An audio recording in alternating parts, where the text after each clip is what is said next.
عزیزان من یا علی مدد، اس خط میں آپ نے مغرب کے کچھ عزیزوں میں جو دینی محبت ہے، جو ایمانی جذبہ ہے اور جس طرح علم کی قدردانی ہے، اس کا آپ نے اندازہ کیا۔ حالانکہ جب ہم اور جس وقت ان کو نہیں دیکھتے ہیں تو ہمارا یہ گمان ہونا ممکن ہے کہ چونکہ وہ بہت ہی ترقی یافتہ ممالک میں رہتے ہیں، اس واسطے ہمارے جو بھائی ہیں شاید بہت ہی بڑے پراؤڈ ہوں گے اور بہت ہی بے نیاز ہوں گے، اور ہم ایسے حقیر لوگوں کے ساتھ ان کا توجہ دینا بڑا مشکل ہوگا وغیرہ، ایسے طرح طرح کے خیالات آتے ہیں۔ لیکن یہ خیالات ہیں۔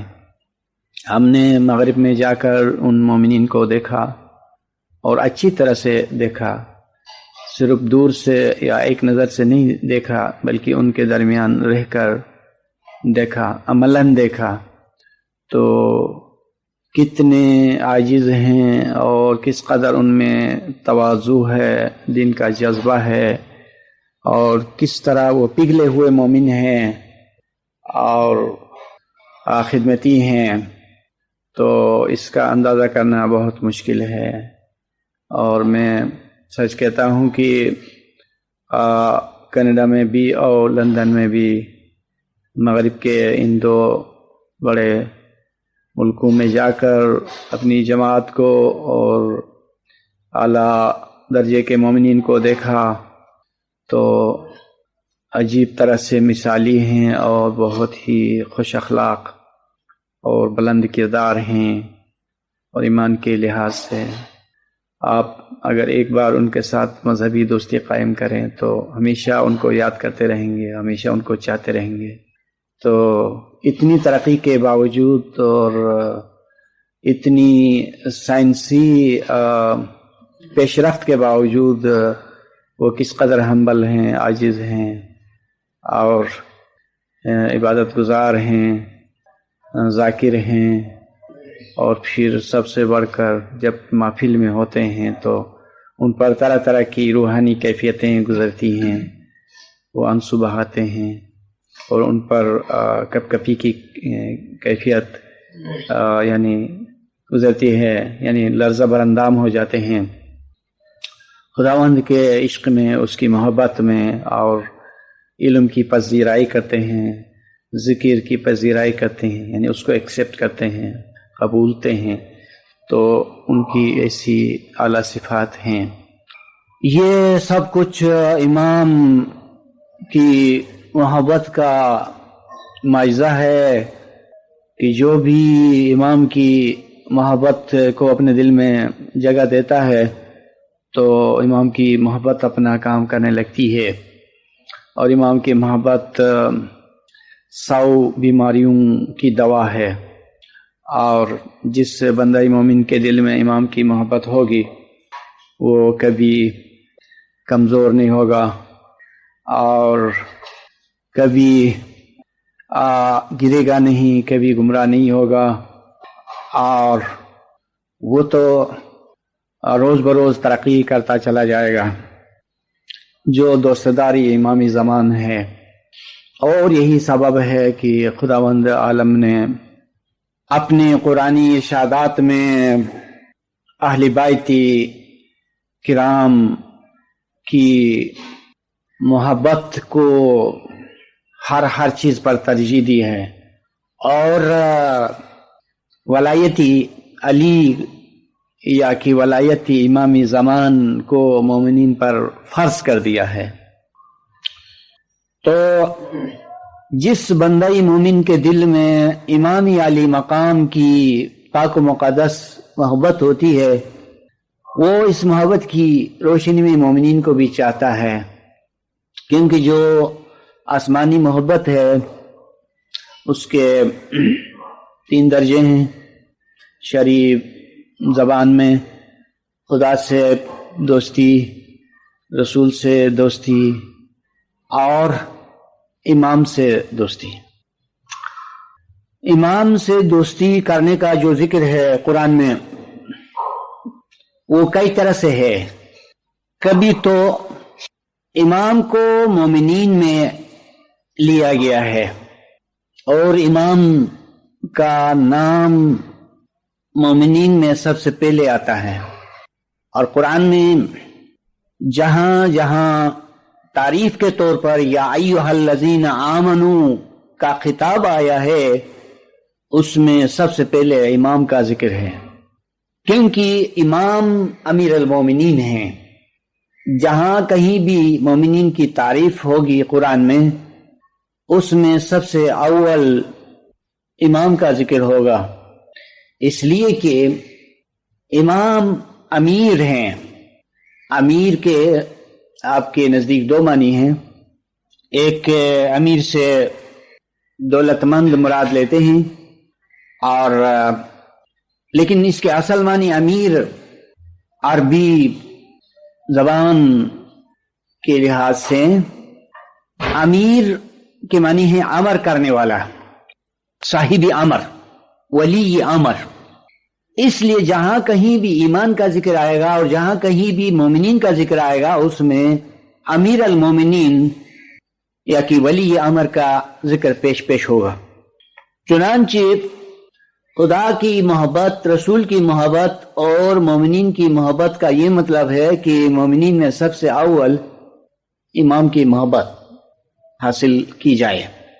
اس کے علاوہ دوسری کئی آیات ہیں، آیہ معدت ہیں اور آیہ اہل بیت ہے، اور خود تو امام کے مبارک اسم پر کئی آیتیں ہیں۔ ان تمام آیتوں کا مقصد یہ ہے کہ امام کی محبت ہر بندہ مومن کے دل میں قائم ہو۔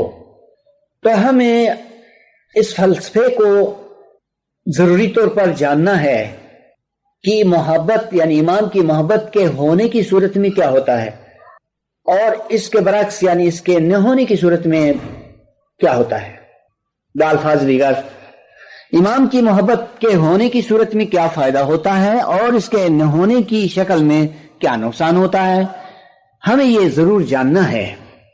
ہاں، تو اس میں فائدہ و نقصان اس طرح سے ہے اس موضوع میں، اس سلسلے میں، کہ محبت نہ صرف انسان میں ایک بہت طاقتور صلاحیت ہے بلکہ جانوروں میں بھی محبت یا الفت ایک بہت بڑی صلاحیت ہے، اور اس صلاحیت کے ذریعے سے بہت سے کام کیے جا سکتے ہیں، اور اس کے نہ ہونے کی صورت میں بہت سے کام بگڑ جاتے ہیں۔ مثلا دنیا میں آپ نے اپنی زندگی میں یہ واقعہ دیکھا ہے اور اپنی آنکھوں سے مشاہدہ کیا ہے کہ جتنے جانور ہیں وہ اپنے بچوں سے کس طرح منسلک ہیں، وہ رشتہ کیا ہے، وہ رسی کیا ہے جس سے جانور اپنے بچوں سے وابستہ کیے ہوئے ہیں۔ وہ رسی محبت کی ہے، الفت کی ہے، اور یہ قدرتی بات ہے کہ جانوروں کی ذات میں، ان کے نفس میں، ان کے باطن میں اپنے بچوں سے محبت دی گئی ہے۔ اسی محبت کی بنیاد پر ان بچوں کی پرورش ہوتی ہے، ان کی دیکھ بھال ہوتی ہے، حفاظت ہوتی ہے، اور ہر طرح سے وہ بچے اپنی زندگی کے مراحل کو طے کرنے کے قابل ہو جاتے ہیں۔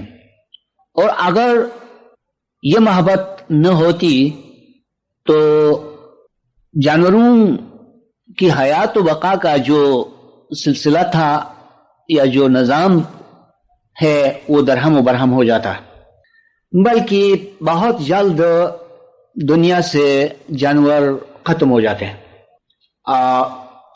تو ہم دیکھتے ہیں کہ محبت کے اس رشتے سے جانور زندہ ہیں اور اپنے مقام کو پہنچتے ہیں، اور جانوروں سے بڑھ کر انسانوں میں۔ یہ تو صرف جسم کی بات ہو گئی کہ جانوروں کے اور انسانوں کے جسم جو ہیں وہ کس طرح قائم ہے، کس طرح زندہ ہے، کس طرح یہ جسم آگے بڑھتا ہے۔ تو اسی نوعیت کی ایک مادی اور جسمانی بات ہو گئی۔ بالکل اسی مثال پر دین کی بات ہے، روح کی بات ہے کہ جب تک مریدوں کے دل میں، امت کے دل میں پیغمبر اور امام کے لیے محبت نہ ہو تو خدا کی محبت سے بھی کوئی خبر نہیں پڑے گی اور دین کی کوئی بات اچھی نہیں لگے گی۔ دین کی مشکل سے مشکل باتیں جو آج ہمیں بہت ہی اچھی لگتی ہیں وہ اس کی بدولت ہے کہ ہمیں پیغمبر اور امام کی محبت عطا کی گئی ہے، اور جس سے ہم مشکل سے مشکل فرائض کو بھی خوش اسلوبی سے قبول کرتے ہیں، اور ہم کو دین کی ہر بات بہت ہی اچھی لگتی ہے۔ یاد رکھیے گا کہ کسی بھی چیز کا تجزیہ دو طرف سے ہوتا ہے۔ کسی بھی چیز کو دیکھنا ہے یا تجزیہ کرنا ہے یا تحقیق کرنی ہے تو دو طرف سے ہوتا ہے، یعنی پوزیٹیولی بھی اور نیگیٹیولی بھی، مثبت پہلو سے بھی اور منفی پہلو سے بھی۔ ابھی ہم نے محبت کے مثبت پہلو کو دیکھا، سو اب ہم اس کے منفی پہلو کو بھی دیکھتے ہیں کہ اس دینی اور خدائی محبت کے نہ ہونے کی صورت میں انسان کیا سوچنے لگتا ہے۔ جب ہم پیغمبروں کی تواریخ میں جاتے ہیں تو اس وقت ہمیں پتہ چلتا ہے کہ ان حضرات نے جو اپنے اپنے وقت میں دین خدا کو لوگوں کے سامنے پیش کیا، اس کا جواب لوگوں نے دو طرح سے دیا۔ ایک طرف سے کچھ تھوڑے لوگوں نے قبول کیا اور دوسری طرف سے بہت سارے لوگوں نے اس کو رد کیا، انکار کیا۔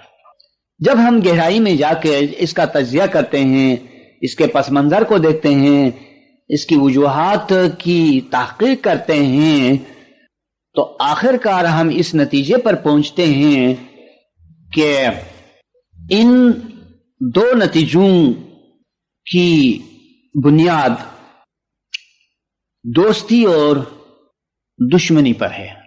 جہاں رسول سے، پیغمبر سے دوستی ہوتی ہے تو اس کا نتیجہ یہ نکلتا ہے کہ وہاں سے دین کو اور ہدایت کو قبول کیا جاتا ہے، اور جہاں کسی نہ کسی طرح سے دشمنی ہوتی ہے، فخر ہوتا ہے، غرور ہوتا ہے، تو پھر اس کی صورت میں انکار کا نتیجہ سامنے آتا ہے۔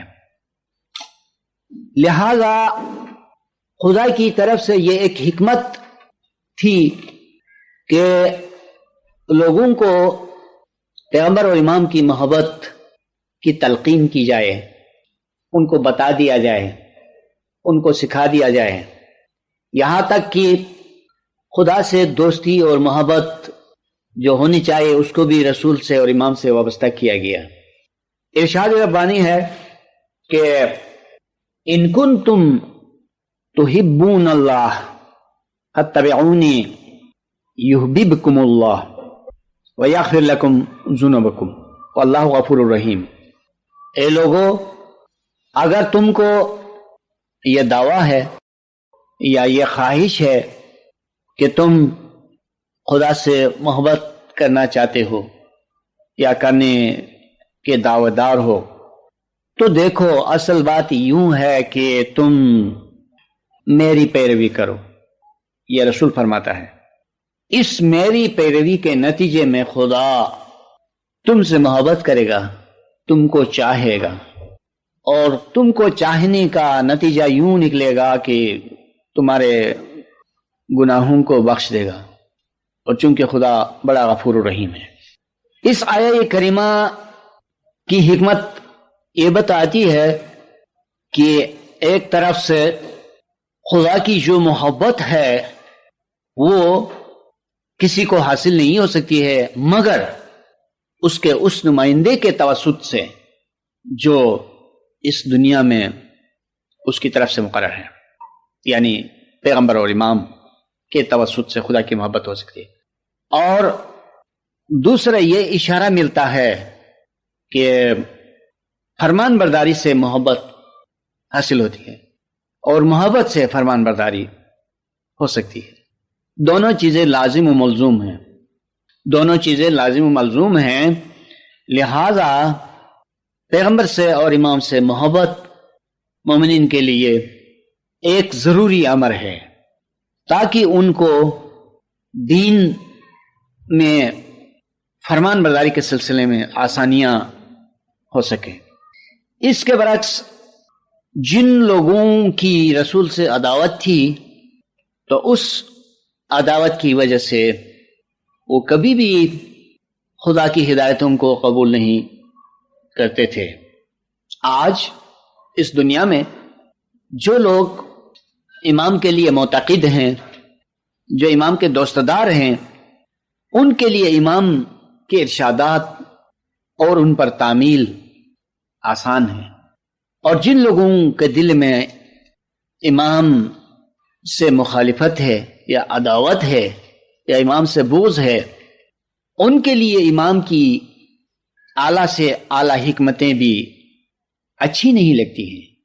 انسان تجربہ کر سکتا ہے اپنی عام زندگی میں بھی، جب کوئی ایسا شخص جس کے ساتھ کبھی دوستی تھی تو اس وقت اس کی تمام باتیں اچھی لگتی تھیں، اس کی تمام حرکات، اس کے تمام سکونات، اس کی ہر چیز اور ہر چیز بہت اچھی لگتی تھی۔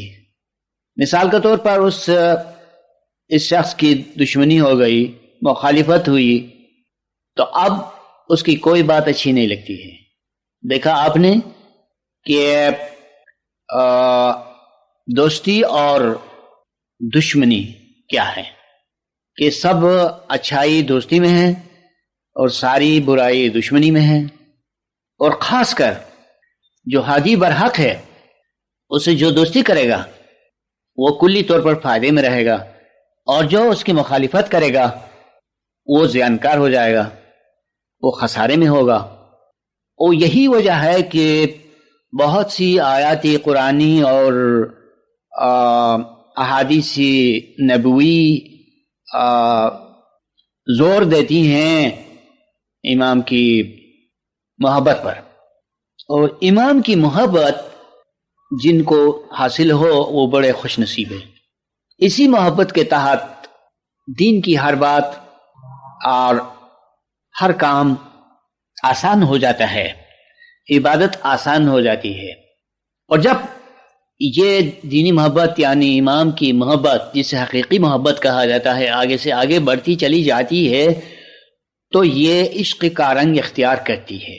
عشق ترقی یافتہ محبت کا نام ہے۔ جب محبت طوفانی شکل اختیار کرتی ہے تو اس کو عشق کہا جاتا ہے۔ تو نوری عشق سے ساری مشکلات آسان ہو جاتی ہیں، اور لیکن اس کے لیے کافی محنت درکار ہے، چونکہ امام کی محبت یا کہ عشق بہت ہی مقدس شے ہے، اور یہ کسی ایسے دل میں ٹھہر نہیں سکتا جو آلودہ ہو، جس دل میں کدورت ہے، جس دل میں عداوت ہے، جس دل میں ہمیشہ لوگوں سے دشمنی رہتی ہے، خاص کر مومنین سے دشمنی۔ تو اس دل میں ایسا معجزہ اور ایسا نور کس طرح قرار پا سکتا ہے؟ بہت مشکل ہے۔ اس کے لیے مومن کی دانشمندی اس بات میں ہے کہ وہ ہمیشہ ہمبل رہے، عاجز رہے، کیونکہ اس میں بڑا فائدہ ہے۔ اور فخر و غرور کے متعلق آپ جانتے ہیں اور آپ نے سنا بھی ہے کہ ابلیس کا کیا حشر ہوا، اور اس کے مقابلے میں آدم جو خلیفہ خدا تھے، اس کے باوجود اس نے عاجزی اختیار کی۔ وہ پیغمبروں اور اماموں کے جد اعلیٰ تھے، انہوں نے گریہ گزاری کی، بہت سارے آنسو بہائے، تو اس سے وہ برگزیدہ خدا ہو گئے۔ یہ تمام قصے مومنین کے فائدے کے لیے ہیں، جو قرآن میں اتنی ساری باتیں ہیں ماضی سے متعلق، پیغمبروں سے متعلق، کافروں سے متعلق، مومنوں سے متعلق، وہ فضول کوئی چیز نہیں ہے۔ اس میں ہمارے لیے عبرت ہے، اس میں ہمارے لیے ہدایت ہے، ہمیں سوچنا چاہیے۔ اور دانا مومن وہ ہے جو اپنی روح کے لیے بہتری سوچتا ہے اور عبادت میں، بندگی میں ترقی کرتا ہے، علم میں آگے بڑھتا ہے۔ اور اس لیے ہمارے پاک مذہب میں جو بنیادی اصولات ہیں، ان میں ہمارے لیے بہت ہی مفید چیزیں رکھی ہوئی ہیں۔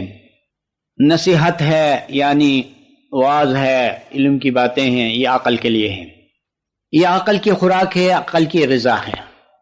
اور گنان ہے، اس میں عشق کی غذا ہے، اور تسبیح ہے، عبادت ہے، یہ روح کی غذا ہے۔ عام طور پر اور ہمیشہ جماعت خانے میں یہ 3 پاک غذائیں مہیا کی جاتی ہیں، اور جو ترنم کی چیزیں ہیں، گنان اور منقبت وغیرہ، مولا کی تعریف، اور عبادت کا وہ عنصر جس میں محبت کی صلاحیت ابھرتی ہے، وہ عشق کی غذا ہے۔ اور علم کی اعلیٰ باتیں جو ہیں وہ عقل کے لیے غذا ہیں، اور سیدھی سادی تسبیح ہے، وہ روح کے لیے غذا ہے۔ یہ جماعت خانے میں جو کچھ ہوتا ہے اس کے 3 حصے ہیں، تاہم ان میں سے ہر حصے میں مختلف عناصر بھی ہو سکتے ہیں۔ وہ اس طرح کہ اگر آپ گنان پڑھتے ہیں تو اس سے گنان میں سے جو علم کا حصہ ہے اس میں عقلی خوراک ہے، جو اس میں ترنم اور امام کے عشق سے متعلق حصہ ہے وہ عقل کے لیے غذا ہے، اور اس میں جو عبادت کا پہلو ہے وہ روح کے لیے ہے۔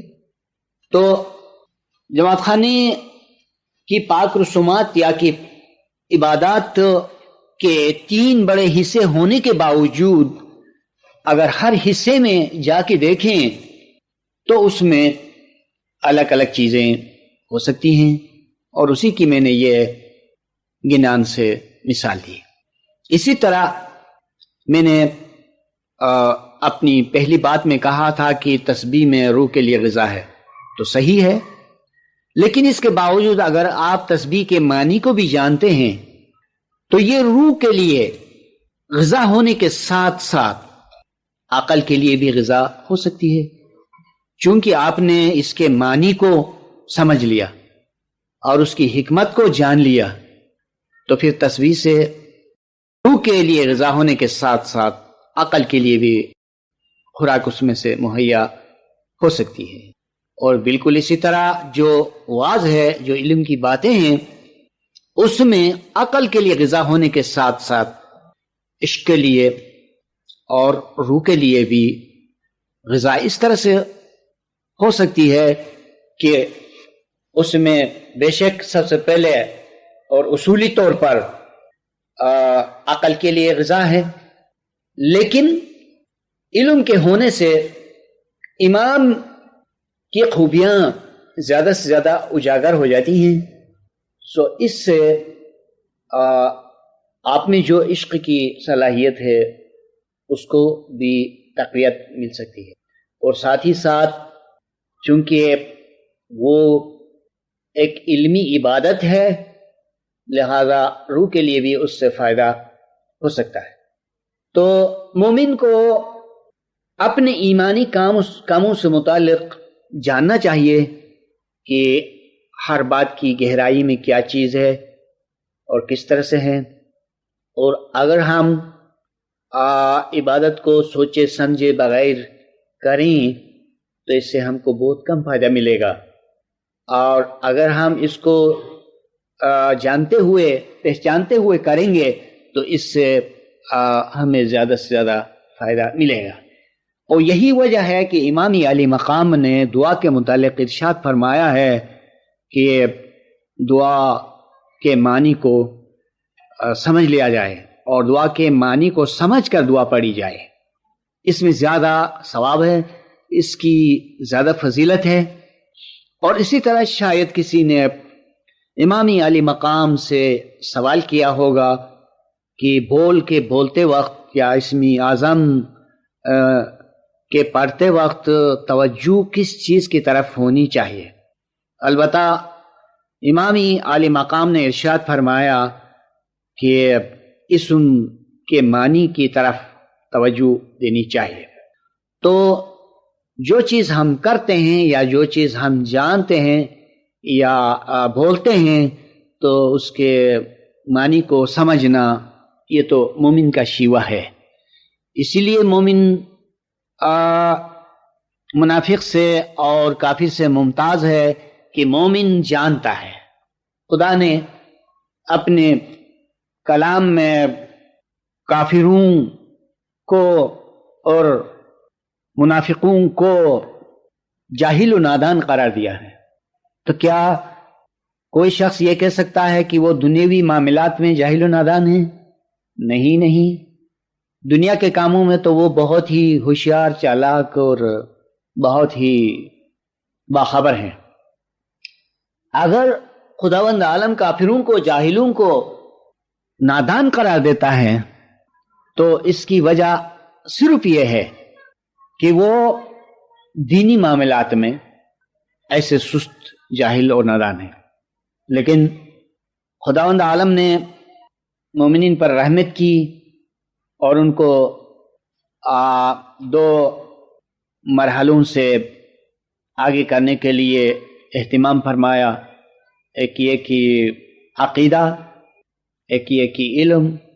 عقیدہ سے میری مراد یہ ہے کہ ابتدا میں اگر مومن کے پاس زیادہ علم نہیں ہے تو وہ کافر کا مشابہ نہیں ہو سکتا ہے، اور وہ اس کی زد میں نہیں آتا ہے جیسے خدا نے فرمایا کہ کافر نادان ہے۔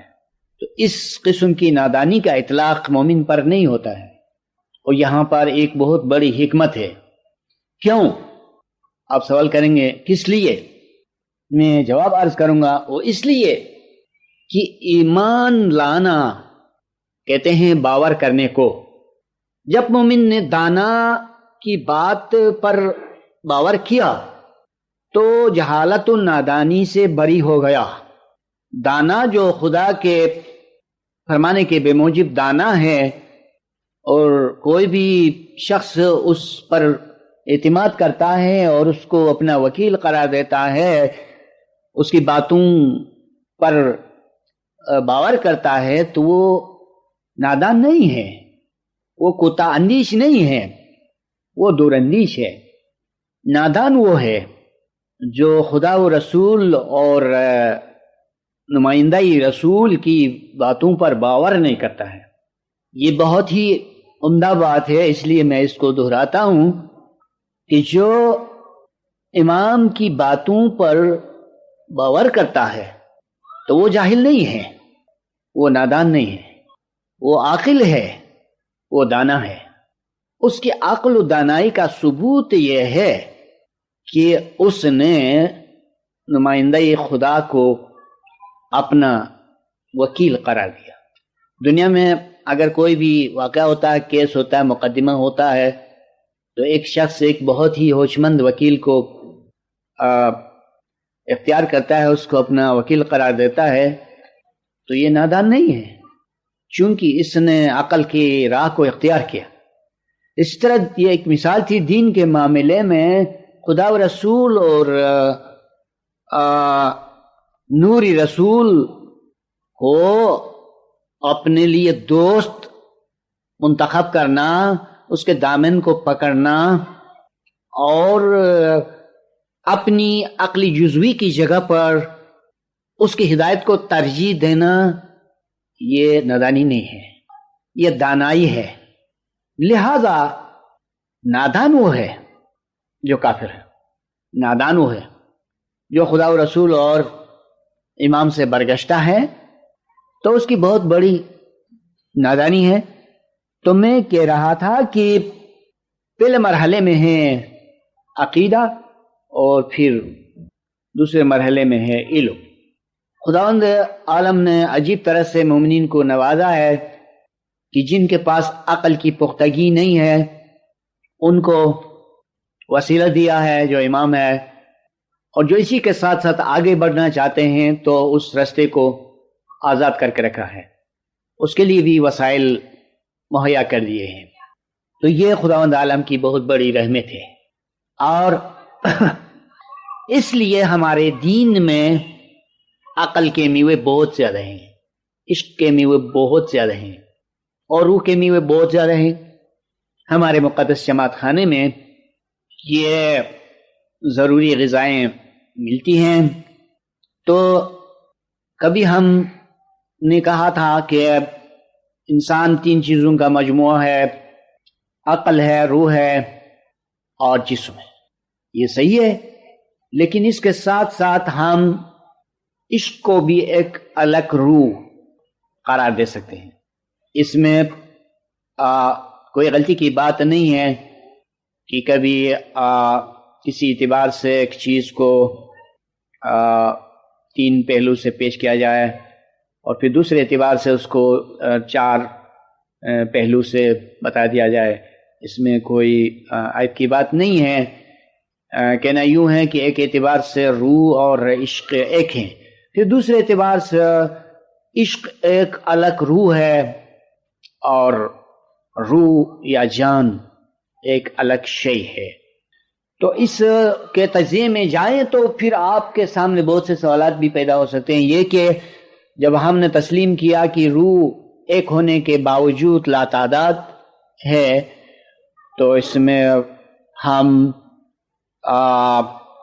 عشق کے ایک الگ عنصر ہونے میں شبہ نہیں کر سکتے ہیں۔ بہرحال وہ ایک روح ہے، وہ ایک نور ہے۔ تو بات امام کی محبت کی چل رہی ہے۔ امام کی محبت بندہ مومن کے لیے بہت ہی لازمی شے ہے، لیکن جہاں بندہ مومن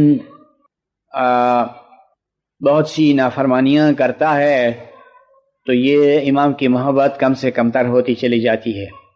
اس کے لیے مومن کو محتاط رہنا چاہیے اور یہ سوچنا چاہیے کہ کس طرح امام کی محبت حاصل ہو سکتی ہے۔ تو جب امام سے محبت ہوتی ہے تو امام کی ہر چیز ہمیں بہت ہی اچھی لگتی ہے۔ جیسے جن کی اولاد ہیں وہ اس مثال کو اس طرح سے سمجھ سکتے ہیں کہ اولاد کی ہر چیز بہت اچھی، اس کے لباس بہت اچھے اور اس کی باتیں بہت ہی اچھی، اس کی شکل بھی بہت اچھی، اس کا ہر کام بہت ہی اچھا لگتا ہے۔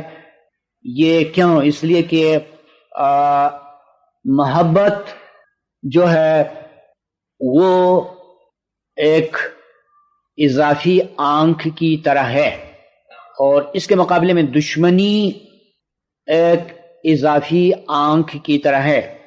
یا یہ کہ محبت ایک عینک ہے اور عداوت دوسری عینک ہے۔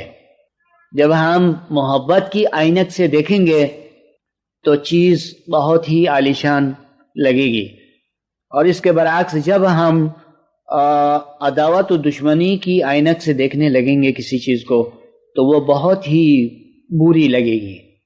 اسی طرح یہ تو دنیا کی بات ہو گئی، لیکن امام ازلی اور ابدی طور پر خوبیوں سے اوصاف سے بھرپور ہیں، لہذا ان کی خوبیوں کو دیکھ پانے کے لیے ہماری نظر صاف ہونی چاہیے، یہ کہ ہمیں محبت کی عینک سے دیکھنی چاہیے تاکہ صحیح معنوں میں ہم امام کی خوبیوں کو، امام کی فضیلتوں کو دیکھ پائیں، تاکہ اس کے نتیجے میں ہمارے اندر جو عشق ہے اس میں اضافہ ہو جائے، اور جو عشق میں اضافہ ہو جائے گا تو ہم کامیاب ہو جائیں گے۔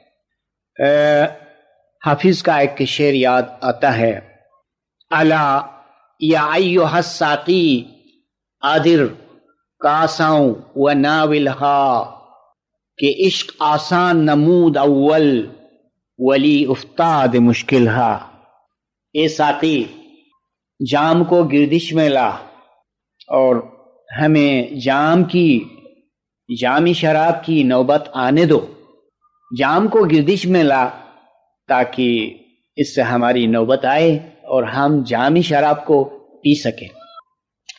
یہ اس لیے کہ ہم نے پہلے تو عشق کو آسان سمجھا تھا، لیکن اس کی راہ میں بہت ساری مشکلات آ گئیں، لہذا ایک جامی محبت اور جامی شراب اور شرابی محبت کا ایک جام عطا کرو تاکہ یہ مشکلات سب ہمارے لیے آسان ہو جائیں۔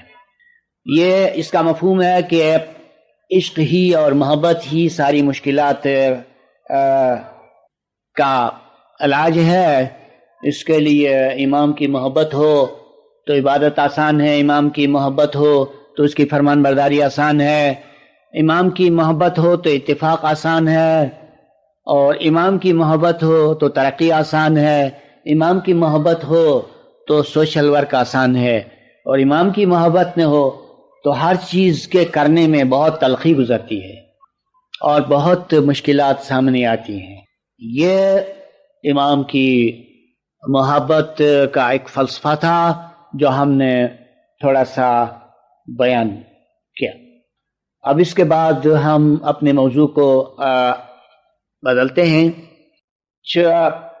جنرل باتیں کرتے ہیں تاکہ جو آپ حضرات یہاں اس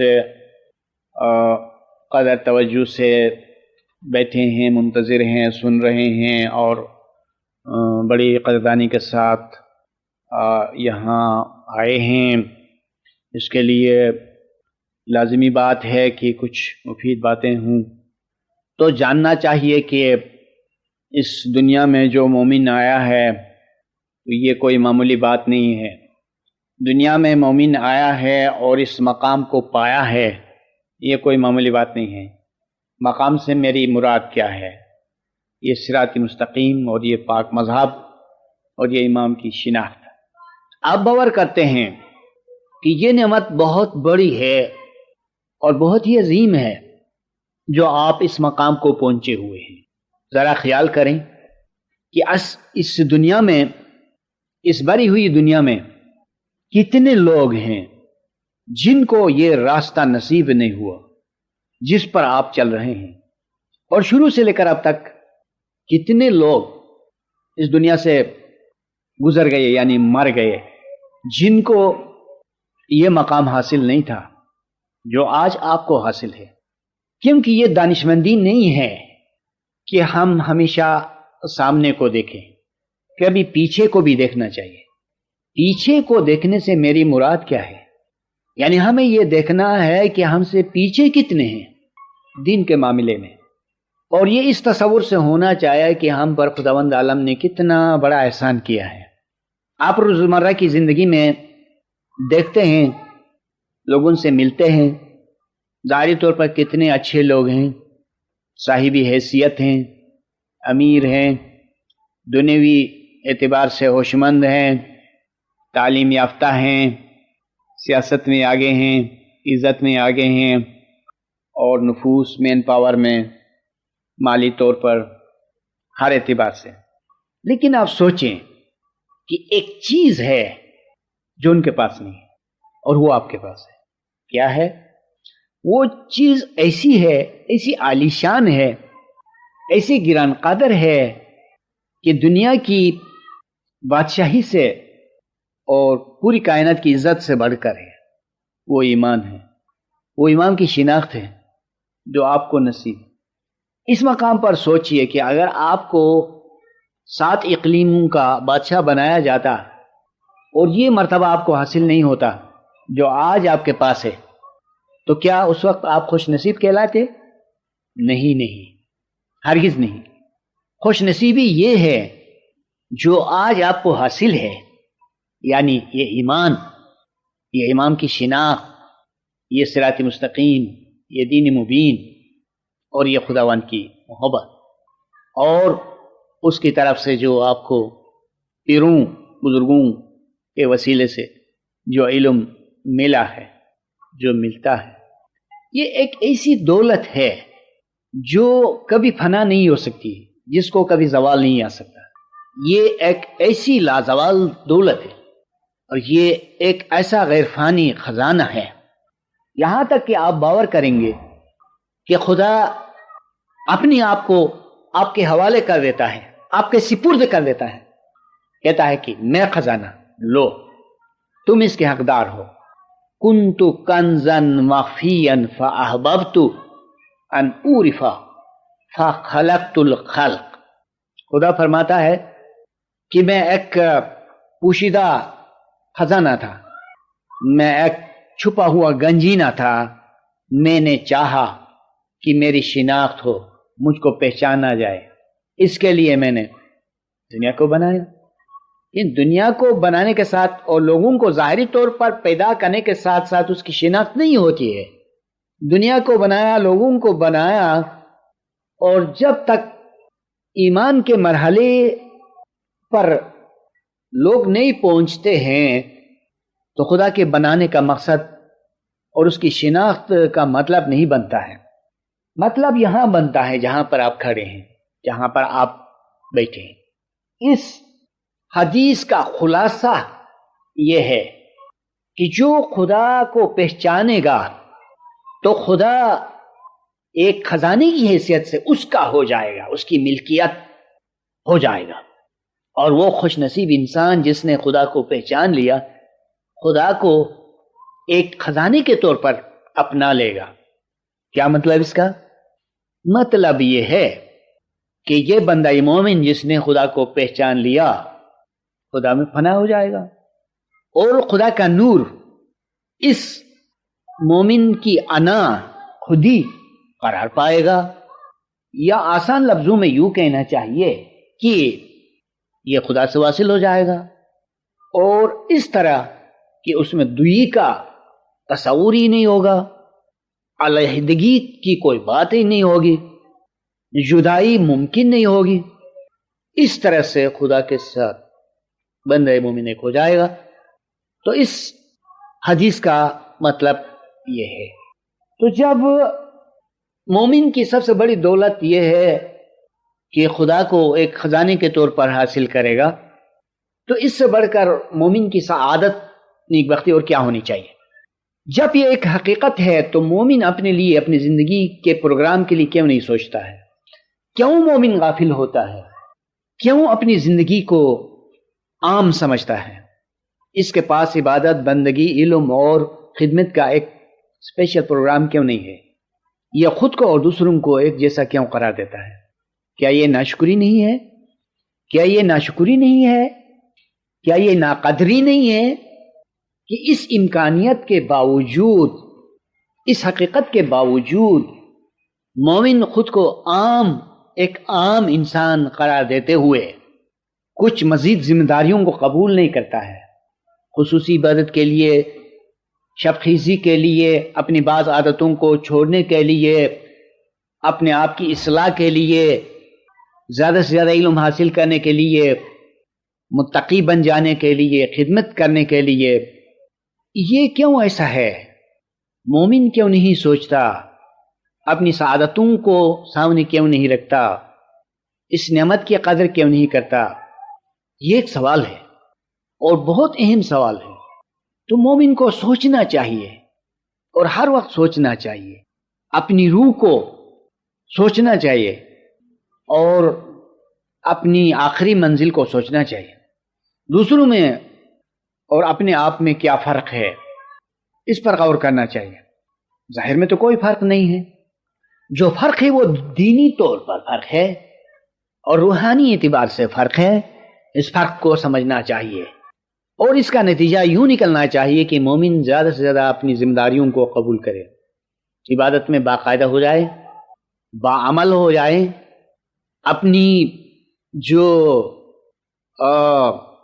بری عادتیں ہیں ان کو ترک کرنا چاہیے، عبادت میں باقاعدہ ہونا چاہیے اور رفتہ رفتہ ترقی کرنی چاہیے، اپنے وقت کو نیک کاموں کے لیے بچانا چاہیے، فضول باتوں میں اور فضول کاموں میں اپنی گران قدر زندگی کو صرف نہیں کرنی چاہیے، اپنی گران قدر زندگی کو، کہ زندگی بہت ہی انمول ہے، مومن کی زندگی انمول ہے، کافر کی زندگی ایسی نہیں ہے۔ کافر کی زندگی کو صرف کریں تو کوئی چیز حاصل نہیں ہوتی ہے، لیکن مومن کی زندگی ایسی ہے کہ وہ ایک اعلیٰ مقام پر ہیں اور بلند ترین سطح پر ہے، اس لیے مومن کی جو زندگی ہے وہ بہت ہی گران بہا ہے، بہت ہی قیمتی ہے۔ اس کے لیے مومن کو چاہیے کہ وقت پر سوئے، وقت پر جاگے، وقت پر کھائے اور ہر چیز میں محتاط رہیں، فضول خرچیوں سے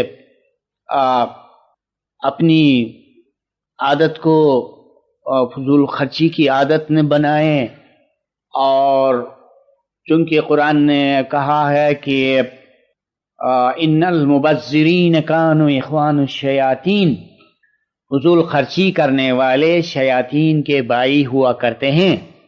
دیکھیں اس سے بڑھ کر اور کیا برا ہو کہ جو فضول خرچی کرتا ہے وہ شیطان کا بھائی قرار پاتا ہے، اور جو شخص شیطان کا بھائی قرار پاتا ہے وہ کبھی فلاح نہیں پاتا۔ شیطان کیا اور شیطان کا بھائی کیا، فضول خرچی کے خلاف بہت سخت بات کہی، اور اس کی بہت بڑی مذمت ہے کہ ان المبذرین کانوا اخوان الشیاطین، بے شک فضول خرچی کرنے والے شیطان کے بھائی ہیں۔ تو شیطان کیا اور شیطان کے بھائی کیا؟ شیطان کے بھائی بھی شیطان کے ہم صفت ہوتے ہیں۔ مطلب اس کا یہ ہوا کہ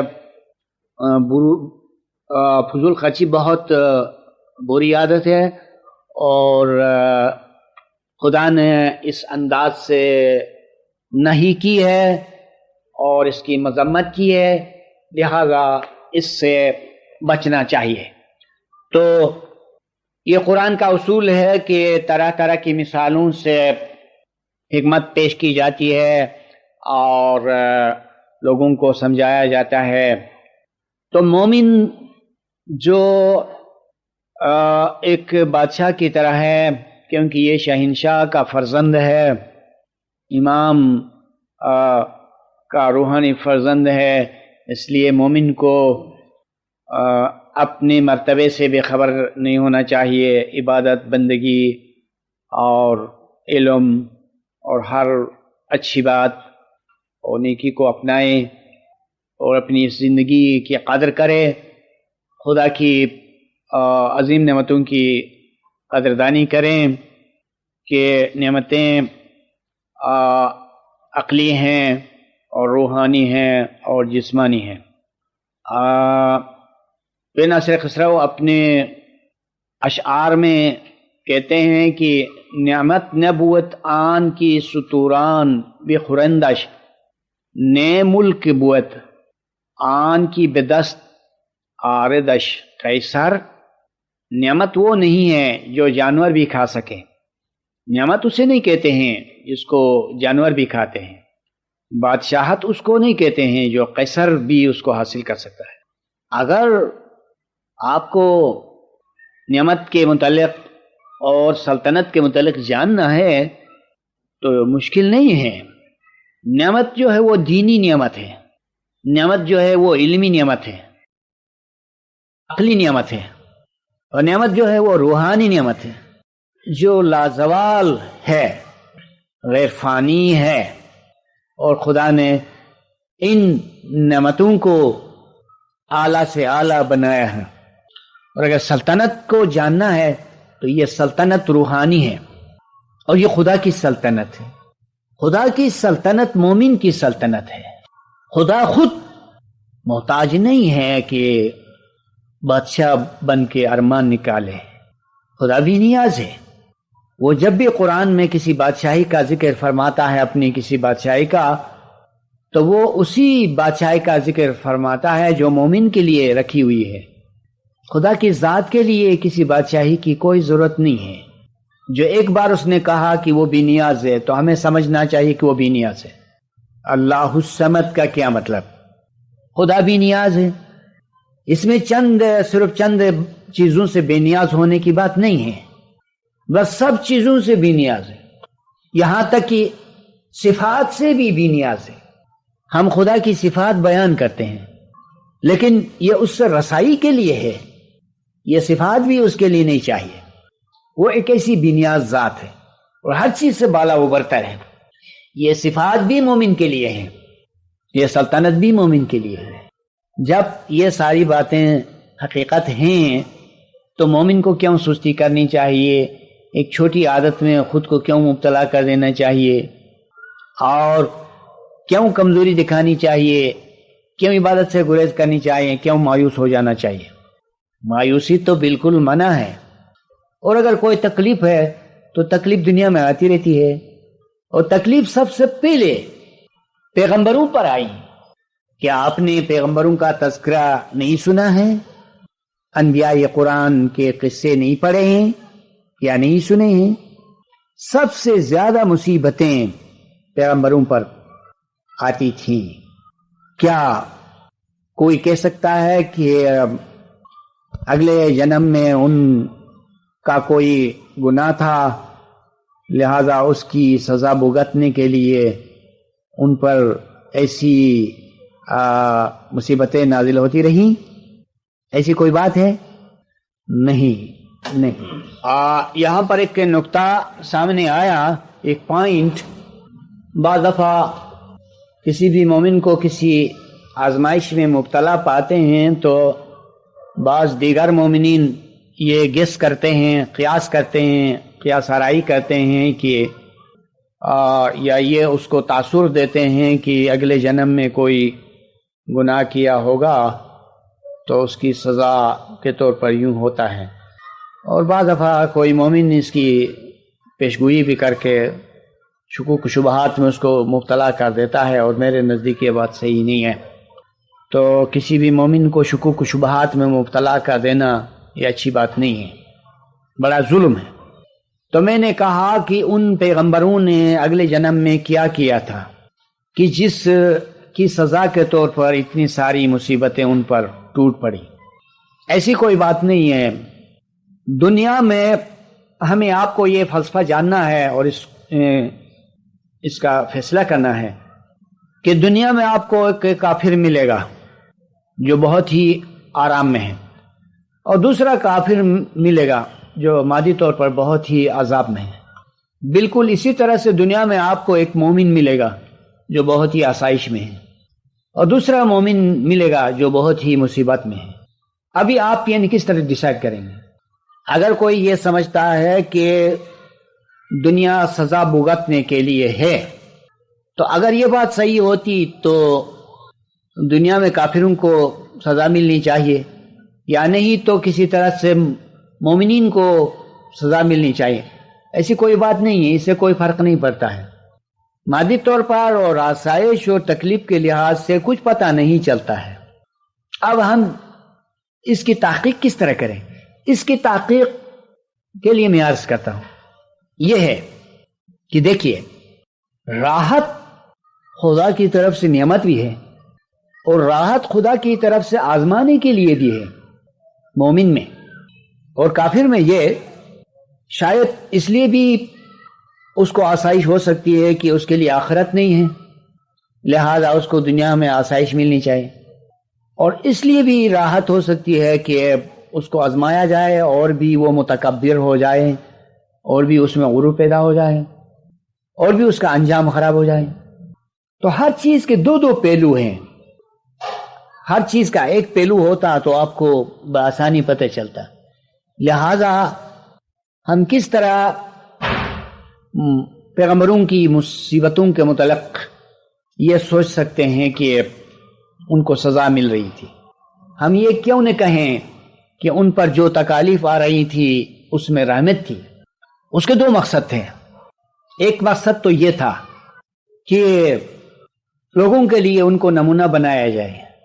اگر سب پیغمبروں کو راحت میں رکھا جاتا تو امت کے افراد بہت شکوہ کرتے، شکایت کرتے، کہتے کہ ہماری بد نصیبی ہے اور ہمارے گناہوں کی وجہ سے. اس لیے اس دنیا میں تکلیف لازمی تھی، اور پھر نمونے کے طور پر پیغمبروں کو اس میں آگے آگے رکھا کہ سب سے پہلے مصیبت یتیمی، دشمن سے اذیت اور دیگر دنیوی معاملات میں اولاد کے سلسلے میں نامرادی وغیرہ، یہ ساری مصیبتیں سب سے پہلے پیغمبروں کے حصے میں آ گئی، پھر اماموں کے حصے میں بھی آ گئی. ٹھیک. تو دوسرا مقصد اس کا یہ ہے کہ وہ ہدایت کے ڈیمانسٹریشن تھے، نمونہ تھے، اور یہی سبب ہے کہ رسول کی پیروی میں اسوہ حسنہ ہے، بہترین نمونہ ہے.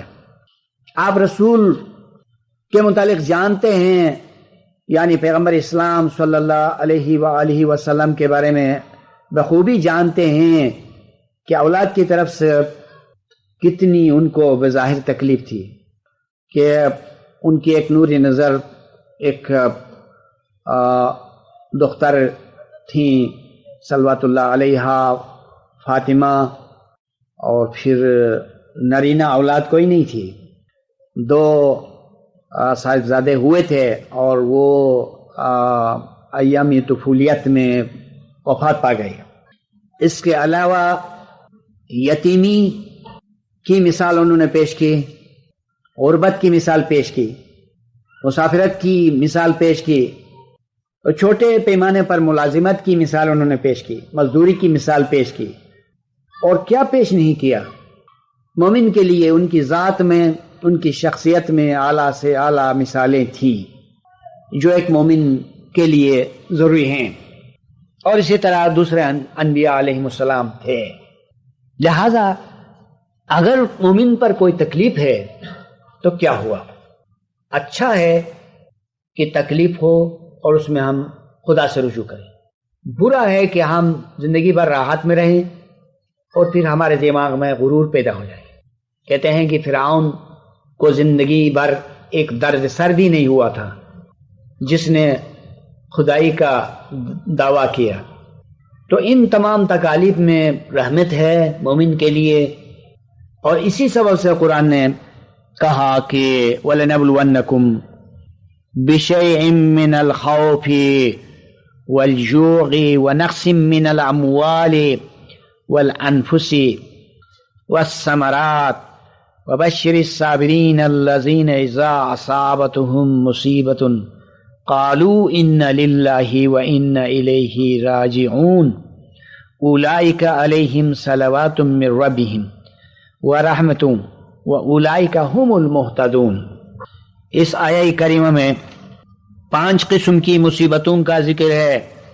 سب سے پہلے خوف کا ذکر ہے، اور خوف کئی قسموں میں ہے، کسی طرح سے بھی خوف، ڈر.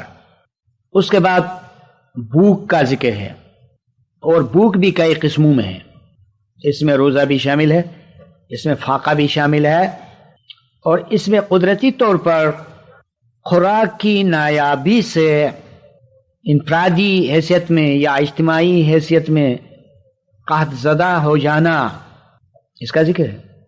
پھر نفوس یعنی جانوں کے نقصان کا ذکر ہے. جانوں کے نقصان کا مطلب یہ ہے کہ اس دنیا فانی سے کسی عزیز کا ناوقت گزر جانا یا اولاد کے سلسلے میں تکلیف ہونا، اس قسم کی آزمائش ہے. اور اس کے بعد فصل اور میووں کے نقصان کا ذکر ہے.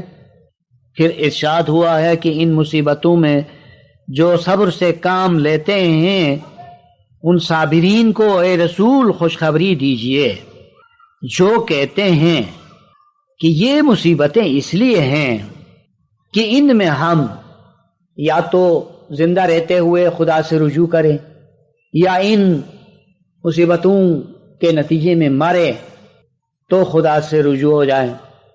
اور جو لوگ ایسا کہتے ہیں ان صابرین کو خوشخبری دیجئے 3 چیزوں کی خوشخبری. سب سے پہلی چیز صلوات، کہ ان پر صلوات نازل ہوگی. دیکھیے صلوات ہم تو رسول کے نام پر پڑھتے ہیں، لیکن اس آیت کے مطابق صلوات بندہ مومن پر بھی نازل ہوتی ہے. تو سب سے پہلی چیز صلوات کی خوشخبری دیجیے. اس کے بعد رحمت کی خوشخبری دیجیے. اس کے بعد ہدایت حاصل ہونے کی خوشخبری دیجیے. یہ 3 چیزیں ہیں، اور ترتیب میں سب سے پہلے صلوات ہے، یعنی درود نازل ہوتی ہے، پھر رحمت نازل ہوتی ہے، اور اس کے بعد ہدایت نازل ہوتی ہے. تو یہ چیزیں جو خدا کی طرف سے تحفہ ہیں، رکھی ہوئی ہیں مصیبتوں کے لیے. تو مرد مومن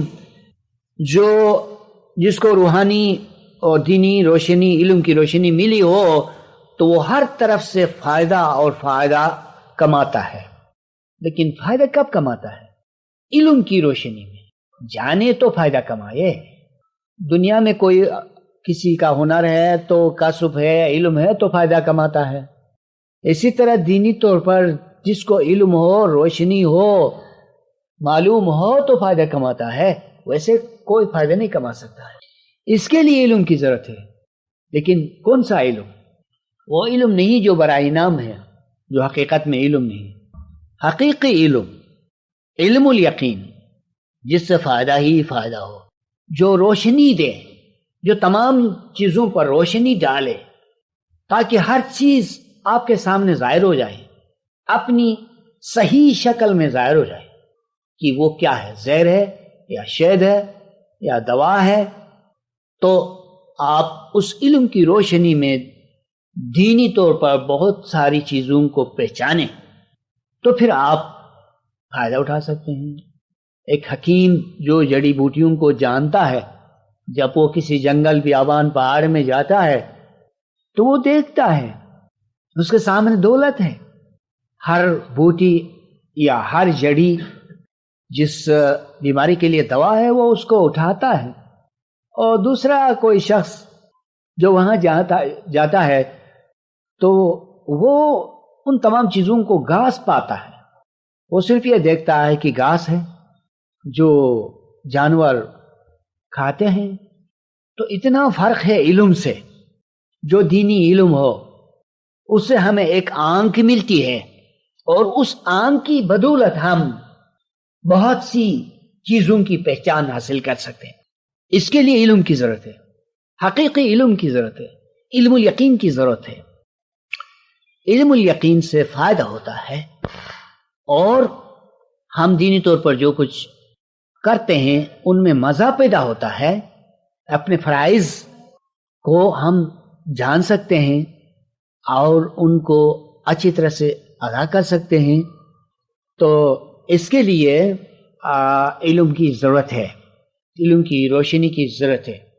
اور اب میں ذرا اس گفتگو کے بعد رکتا ہوں، اور آپ حضرات میں سے کسی کا اس سلسلے میں کوئی سوال ہو تو وہ پوچھا جا سکتا ہے. اگلے انہوں نے سوال کیا کہ مومن پر یا کسی دوسرے انسان پر جب کوئی تکلیف آتی ہے تو کیا اس میں اگلے جنم کے اعمال کا تعلق نہیں؟ ایسا عمدہ سوال پوچھا. میرے خیال میں اس سوال کے حل کرنے سے اور زیادہ روشنی ملے گی، اور ہم نے جو اس سے آگے بات کی تھی اس کی ایک طرح سے وضاحت ہوگی. بہت اچھا سوال ہے اور بہت ضروری بھی ہے. ضروری اس لیے ہے کہ ہماری سوسائٹی میں کہنا چاہیے یا ہماری جماعت میں یہ تاثر پایا جاتا ہے، اور بہت سی مثالوں میں یہ کہا جاتا ہے کہ اس میں اگلے جنم کے اعمال کا دخل ہے، یا اگلے جنم میں کوئی اچھا کام کیا تھا اس کی وجہ سے یہ اچھائی ہے، یا کہا جاتا ہے کہ اگلے جنم میں کوئی برا کام کیا تھا یا کوئی گناہ تھا، یہ اس کی سزا ہے۔ ایسی باتیں کہی جاتی ہیں، لہذا ہمیں اس پر تبصرہ کرنا چاہیے۔ ان کے سوال کے جواب کو مہیا کرنے سے پیشتر میں ایک مثال پیش کروں گا، وہ یہ کہ جہاں ہم یہ مانتے ہیں کہ خدا نے انسان کو محدود اختیار دیا ہے اس زندگی میں تاکہ وہ اچھے اعمال کرے اور برے اعمال سے خود کو بچے، جب یہ ہمارا ایک بنیادی کانسیپٹ ہے یا بنیادی نظریہ ہے، تو اس صورت میں کیا اس میں مداخلت نہیں ہوگی کہ اگر تمام انسانوں کو اگلے جنم کے اعمال کے نتیجے میں سزا میں یا ثواب میں پابند کیا ہو، تو کیا ہمارا یہ محدود اختیار افیکٹڈ نہیں ہوگا؟ آپ سوچیں، اگر آپ نے اس مثال کو یا میرے سوال کو نہیں سمجھا ہے تو میں دوبارہ عرض کرنا چاہتا ہوں۔ ایک شخص ہے جو اگلے جنم کے گناہوں کی سزا میں قید ہے اور وہ سزا بھگت رہا ہے، گویا وہ قید خانے کے اندر ہے، خدا کے قید خانے کے اندر، تو پھر وہ جو آئندہ اس سے پوچھ گچھ ہوگی اس کے لیے اس بیچارے کی کیا تیاری ہو سکتی ہے؟ پھر خدا قرآن میں یہ کیوں کہتا ہے کہ میں تم سے پوچھوں گا؟ اسی طرح اگر اس کنسپٹ کو مانیں تو سب لوگ اسی میں مبتلا ہوں گے اور کوئی اس قانون سے اس اصول سے باہر نہیں ہوگا، سب لوگ مبتلا، بس سبھی تو اگلے جنم کی سزائیں بھگت رہے ہیں، اور پھر اختیار کا سوال اٹھ گیا۔ اگر بادشاہ یا حکومت کسی شخص کو قید خانے میں رکھتی ہے اور اس سے کہتی ہے کہ اچھا کام کرو اچھا کام کرو، تو وہ اس قید خانے کے دوران کیا اچھا کام کرے گا؟ حکومت نے تو اسے قید کیا ہے، یہ اچھا کام کرو کہنا چاہیے اس کی آزادی میں، اور اس کی آزادی تو چھن گئی ہے، ہاں قید خانے میں مبتلا ہے۔ اب اس سے کیوں کہنا چاہے کہ اچھا کام کرو، اور یہ بھی کیوں کہنا چاہے کہ ہم تم کو سزا دے دیں گے؟ سزا تو مل رہی ہے۔ اس صورت میں یہی دنیا جہنم قرار پائے، پھر دوسرے جہنم کا ذکر کیوں ہے؟ اس سے یعنی جو قانون ہے وہ درہم برہم ہو جاتا ہے، لہذا اگلا جنم ہے یا نہیں ہے وہ تصور اس سے افیکٹڈ نہیں ہوتا ہے۔ بہرحال ہمیں یہ ماننا ہے کہ مصیبت آتی ہے، اور اس دنیا میں مصیبت کو تو آنی ہے۔ بہت ممکن ہے کہ اسی دنیا میں جو ہم نافرمانیاں کرتے ہیں اور انہی کی وجہ سے مصیبت آئے۔ مثلا ایک شخص سے فضول خرچ ہے تو وہ اقتصادی اور مالی طور پر جو ہے مصیبت میں مبتلا ہو جائے گا، تو یہ بات تو اگلے جنم کی نہیں ہے، اسی جنم کی بات ہے۔ اور کوئی شخص چوری کرے گا تو شرعی قانون اس کے ہاتھ کو کاٹے گا، یہ تو ابھی کی بات ہو گئی۔ اسی طرح جو علم سے فائدہ نہیں اٹھائے گا تو مصیبت میں مبتلا ہو جائے گا، جو نہیں کمائے گا تو نہیں کھائے گا، بھوکا رہے گا اور اس کی اولاد تکلیف اٹھائے گی۔ ہمیں کہنا چاہیے کہ اس زندگی کا زیادہ تعلق ہے ہماری راحت سے اور مصیبت سے بہ نسبت اگلے جنم کے تصور کے، لہذا تو یہ سوچنے کی بات ہے۔ دوسری بات یہ ہے کہ اس میں نقصان ہوگا۔ کیا نقصان ہوگا؟ ہم تو پھر تقدیر کے پابند ہو جائیں گے، کہیں گے کہ بس ہر شخص پابند ہے اور ابھی وہ کچھ نہیں کر سکتا ہے، اگلے جنم کی سزا پا رہا ہے، تو پھر ہمارے ہاتھ پاؤں جو ہے وہ بند ہو جائیں گے، ہمارے اندر جو صلاحیتیں ہیں وہ بھی ختم ہو جائیں گی۔ پھر امام کا جو فرمان ہے وہ محدود ہو جائے گا. تو بہرحال میرا مشورہ ہے کہ اسماعیلی مذہب میں یہ ماننا چاہیے کہ انسان کو بہت زیادہ صلاحیتیں عطا ہوئی ہیں، بہت زیادہ قوتیں، اور یہ بہت کچھ کر سکتا ہے. اور کہنا چاہیے کہ یہ تو خدا کا بیٹا ہے. کس معنی میں؟ بہت کچھ کر سکنے کے معنی میں. اگر ہم اس طرح سے نہیں مانیں گے تو ایک طرح سے ناشکری ہوگی. اور میرے خیال میں اس طرح سے ایز اے جنرل میں نے ان کے سوال کا جواب مہیا کیا. اب کوئی اور صاحب کچھ پوچھنا چاہیں تو پوچھا جا سکتا ہے. یہ بات متاثر نہیں ہوگی. جی ہاں، آپ نے جو سوال کیا وہ ریفرنس کے طور پر بالکل صحیح ہے. اور یہ کسی قدر بڑا سوال ہے کہ آیا انسان دنیا میں آتا ہے یا نہیں آتا ہے.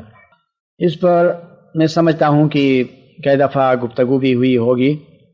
تو دنیا میں انسان کے بار بار آنے سے متعلق جو سوال ہے اس کے سلسلے میں سب سے پہلے یہ جاننا چاہیے کہ روح کی شکل کیا ہے، کیونکہ اس کا بہت کنسرن ہے، بہت تعلق ہے اس سوال سے.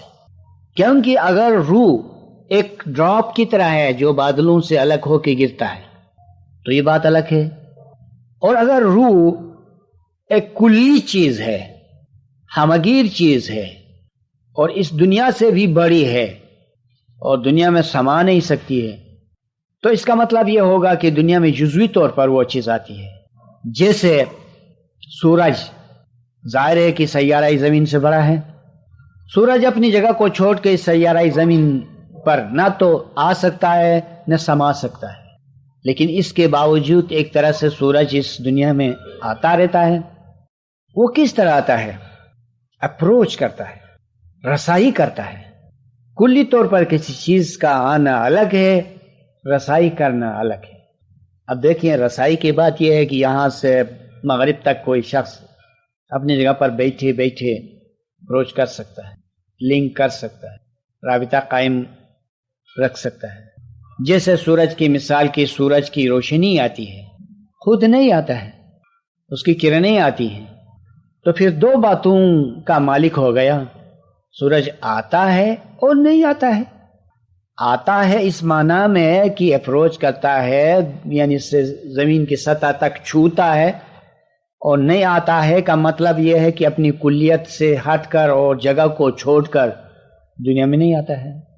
اور یہ ایک ایسا بیان ہے کہ بالکل حقیقت ہے اور بہت ہی عالی شان ہے. اب میں اس سلسلے میں پروف بتاؤں گا مادی چیزوں سے جو آپ کے سامنے ہے. اسٹیشن کو چھوڑ کے ٹی وی کا جو اسٹیشن ہے، جو پاور ہے، یا نہیں آتا ہے، لیکن آپ کے سیٹ کے ساتھ یا اس سیٹ کے ساتھ جو آپ کے سامنے ہے، اس کے ساتھ اس کا شیڈو آتا ہے. ٹھیک؟ تو ایک شخص ٹیلی فون پر دوسرے شخص سے بات کرتا ہے تو یہ دونوں اپنی اپنی جگہ کو نہیں چھوڑتے ہیں، محض رسائی کرتے ہیں، آوازیں آتی ہیں. درخت کا سایہ کبھی مشرق کی طرف جاتا ہے، کبھی مغرب کی طرف، کبھی چھوٹا ہوتا ہے، کبھی بڑا ہوتا ہے. یہ درخت کو نہیں چھوڑتا ہے، صرف حرکت کرتا ہے. گھڑی کی سوئی کو دیکھیں کہ اپنے مرکز سے کبھی 12 پر ہیں، کبھی 6 پر ہیں، کبھی 9 پر ہیں، کبھی 3 پر ہیں. مرکز کو نہیں چھوڑتا ہے، یہ تو محض گھومتا ہے. ہوا چلتی رہتی ہے سیارہ زمین کے گرد گرد، لیکن آن دا ہول یہ اپنی جگہ کو نہیں چھوڑ سکتی ہے، بس حرکت کرتی ہے. دریا سمندر کی طرف روان دوان ہے، اور کب یہ دریا ایک سانپ جو رینگتا ہے اس طرح سے اپنی جگہ کو چھوڑ کے سمندر سے لپٹ جاتا ہے، ایسا نہیں ہوتا ہے. وہ اپنی جگہ کو بھی نہیں چھوڑتا ہے اور چلتا بھی ہے. ٹھیک؟ اور اسی طرح کئی چیزیں ہیں. یہ تو مادی چیزیں ہو گئیں. اور روحانی چیزوں میں ان سے بڑھ کر صلاحیت ہے کہ اپنی جگہ کو نہ چھوڑیں مگر اپروچ کریں، سایہ کو بھیجیں۔ چنانچہ ہم ایک اعتبار سے نہیں آئے ہیں، ہرگز نہیں آئے ہیں، اور دوسرے اعتبار سے آئے ہیں، اور دونوں متضاد باتیں کس طرح حقیقت ہو سکتی ہیں؟ حقیقت ہو سکتی ہیں، سورج سے ظاہر ہے، دوسری چیز سے ظاہر ہے، تیسری چیز سے ظاہر ہے۔ جو مثالیں ہم نے بیان کی ان تمام باتوں سے وہی بات ہے۔ لہذا جب ہم اس جسم کو چھوڑیں گے تو ہمارا شعور ایسا ہوگا، ہم ایسا محسوس کریں گے، ہم ایسا ادراک کریں گے کہ ہم کبھی دنیا میں گئے نہیں، کیونکہ اس وقت ہم اس سائے کو سمیٹیں گے۔ دنیا کو کبھی ہم چھوڑ سکتے ہیں، کبھی اس کو کور کر سکتے ہیں، لیکن جو عالمی علوی ہے اس کو کبھی چھوڑ نہیں سکتے۔ سائے کی مثال میں اور دوسری مثالوں میں تو یہ ایک طرف تو بالکل یعنی کہ دائمی ہے اور دوسری طرف عارضی ہے۔ آپ خود ہی فیصلہ کریں کہ ہماری یہ جو زندگی ہے دنیا کی، یہ عارضی ہے یا وہ عارضی ہے؟ وہ تو دائمی ہے، یہ عارضی ہے۔ جہاں ہم دائمی ہیں تو دائمی ہیں، اور جہاں یہ عارضی ہیں تو کبھی آنا ہے اور کبھی نہیں آنا ہے۔ تو ہم بار بار آ سکتے ہیں، ہم بار بار آ سکتے ہیں بغیر اس کے کہ ہم اپنی اس جگہ کو چھوڑیں۔ اور یہ ایک ایسی حقیقت ہے کہ آپ کو اس کے سوا کوئی اس کی اچھی تشریح شاید نہیں۔ تو دوسری بات اسی سلسلے میں، آپ کو کبھی یہ سوال پیدا ہوا تھا کہ ہم فیہا خالدین، جب بہشت اور مومنین کا ذکر آتا ہے تو یہ فرمایا جاتا ہے کہ مومنین بہشت میں ہمیشہ ہیں۔ پھر آپ اس پر سوال کرتے ہیں کہ یہ ہمیشگی کیسی ہو گئی کہ اب ہم بہشت میں نہیں تھے کبھی اور پھر کبھی ہو گئے، تو اس صورت میں دائمیت کا تصور کیسے؟ آپ کو یہ سوال پیدا ہوا تھا، اب وہ سوال اسی میں حل ہو گیا۔ اور اس طرح کہ ہم نے کہا کہ مومن بہشت میں ہمیشہ سے، تو دو عناییں ہیں ہماری، ہم دو ہیں۔ آپ کو یاد ہوگا کہ جو کتاب روح پر لکھی گئی ہے اس میں اس بات کی وضاحت کی گئی ہے کہ ہماری روحیں دو ہیں۔ ایک تو یہ ہے جس کو آپ باور کرتے ہیں، دوسری کیا ہے؟ چلو دوسری روح مولا ہے، چلو دوسری ہماری روح عقل کلی ہے، چلو دوسری روح ہماری بہشت میں ہے۔ مولا ہے، عقل کلی ہے، بہشت میں ہے، تو یہ اس میں کچھ اختلاف نہیں ہے، وہ ایک ہی بات ہے، میں نے جس کو ریپیٹ کیا۔ تو اس لیے مولا روم نے کیا ہی اچھا کہا ہے کہ تنچ سایہ بر زمین و جانی پاکی عاشقان در بہشتی عدن تجری تحت حل انہار مست۔ یہ جسم سائے کی طرح اس زمین پر ہے، لیکن ہماری حقیقی روح یا کہ اصل جان اس بہشت میں ہے، اس بہشت میں مست ہے جس کے تحت نہریں چلتی ہیں۔ جب ہم سوتے ہیں تو اس دنیا کو فراموش کر بیٹھتے ہیں، ایسا خیال آتا ہے کہ ہمیشہ ہم اسی عالم میں ہیں، ٹھیک، لیکن جب ہم جاگتے ہیں تو وہ خواب ہی ثابت ہوتا ہے اور ہم اپنے آپ کو اس عالمی بیداری میں ہمیشہ کے لیے پاتے ہیں۔ یعنی جب ہم عالم خواب میں جاتے ہیں تو اس دنیا کو چھوڑ کے نہیں جاتے ہیں تو اسی دنیا میں، مگر عالم خواب میں ایک اپروچ کرتے ہیں، رسائی کرتے ہیں۔ جب رسائی کرتے ہیں تو ہمارا یہ گمان ہوتا ہے کہ ہم ہمیشہ سے عالم خواب میں ہیں، یہ تو خیال ہے، مگر حقیقت یہ ہے کہ جاگنے پر معلوم ہوتا ہے کہ ہم ہمیشہ خواب کے مقابلے میں بیداری کے عالم میں ہمیشہ ہیں، اور خواب میں جب جاتے ہیں تو عارضی طور پر جاتے ہیں، اور وہاں پر تو صرف ایک رسائی ہوتی ہے، ایک اپروچ ہوتا ہے۔ اسی طرح اب اس دنیا میں آ گئے ہیں، عارضی طور پر آ گئے ہیں، اپروچ کر کے آئے ہیں، اور اس کی مثال میں نے بتایا کہ ہمارا جو اسٹیشن ہے وہ اوپر ہے، وہاں سے ایک لہر آئی ہے، ویو آئی ہے، جس طرح ٹی وی یا ریڈیو یا وائرلیس کے اصل مقام سے لہر آتی ہے اور وہ سامنے نظر آتی ہے، اسی طرح اس کا ایک بڑا اسٹیشن ہے اور اس میں سب روحیں جمع ہیں، اور وہاں سے ایک ویو آئی ہے، اور اس سے سیٹ نے اس کے اندر جو میکینزم ہے اس کے سبب سے ایک کیفیت کو، شعور کو ہمارے سامنے لایا ہے، ایک خودی بن گئی ہے، اور حالانکہ جو اصل اسٹیشن ہے وہ اوپر ہے، اور جہاں پر سب روحیں ایک ہیں، اور جہاں پر ایک بہت بڑی ہستی ہے، بہت بڑا پاور ہے یا نور ہے، اور وہ امام ہے۔ تو آپ کے سوال کا یہ جواب ہے۔